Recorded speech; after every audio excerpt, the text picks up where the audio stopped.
angry snake. A carpenter went home after shutting down his workshop. When he was gone, a poisonous snake entered his workshop. The snake was hungry and hoped to find its supper lurking somewhere within. It slithered from one end to another. Finally it bumped into an axe and got very slightly injured. In anger and revenge, the snake bit the snake with full force. What could a snake's bite do to the metallic axe? Instead, the snake's mouth started bleeding. Out of fury and arrogance, the snake tried its best to strangle and kill the metallic axe, the object that was causing it the pain, by wrapping itself around the axe. The next day the carpenter opened the workshop. He found the dead snake wrapped around the blades of the axe. Here the snake did not die because of someone's fault, but it faced these consequences merely because of its own anger and wrath. Sometimes when angry, we try to cause harm to others.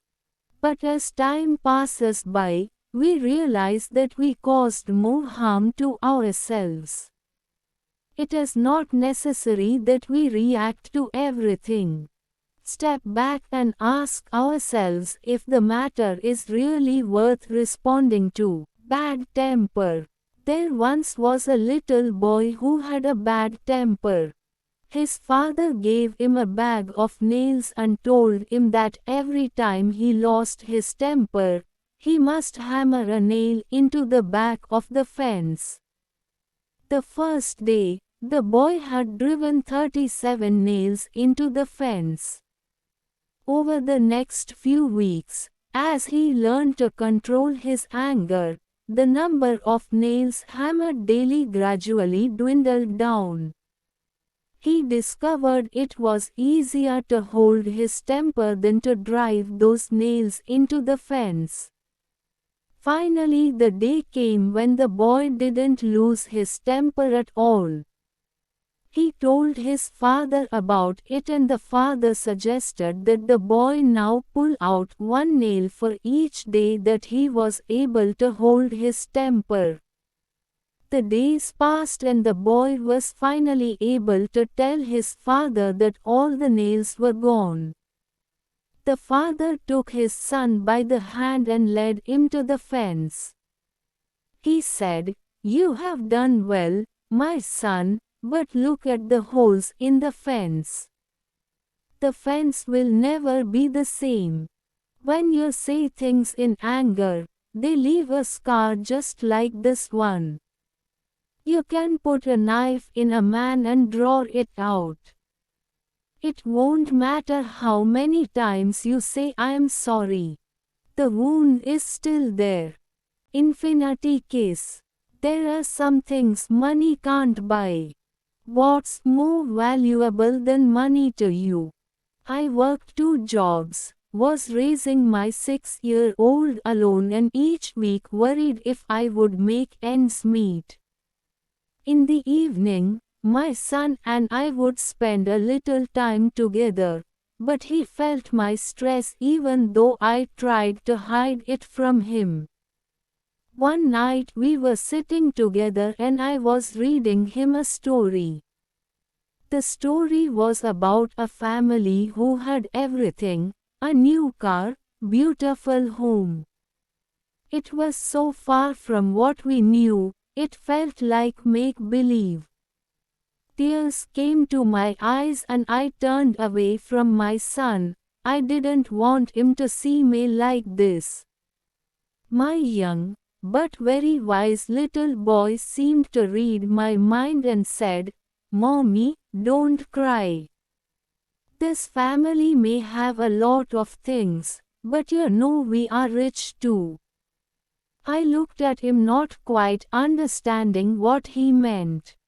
He went on to say, "We may not have a lot, but we have each other and we love each other. Money can't buy that."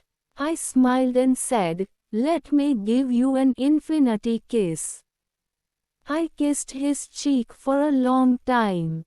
This kiss will last forever, and ever. Last journey.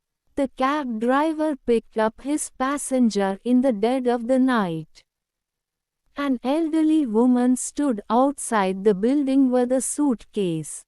He smiled at her as walked her to the car and carried her case into the trunk of the cab. As they settled into drive, he asked her where she wanted to go. After giving him the address, she asked, "Can we drive through downtown to get there?" "It'll be longer," he said. The woman smiled. "I don't mind, I'm going to the hospice tonight." The cab driver looked in the rear view mirror. Her eyes were glistening. "I don't have any family left," she continued. "The doctor says I don't have very long." He quietly reached over and shut off the meter. They drove for 2 hours with the woman showing the cab driver various buildings where she grew up, where she worked, where she met her husband. As the sun started rising, they stopped outside the hospice where 2 orderlies greeted them. The cab driver carried her suitcase to her and she was already seated in a wheelchair to be taken in. "How much do I owe you?" she said. The cab driver said, "Nothing at all. You have to make a living." She answered. "Oh, there are other passengers," he responded. Almost without thinking, he bent and gave her a hug. She held on to him tightly. Their hug ended with her remark, "You gave an old woman a little moment of joy." After a slight pause, she added, "Thank you. We never get to know the stories of the people we meet. A little kindness and love is all that is needed to make a difference in the world."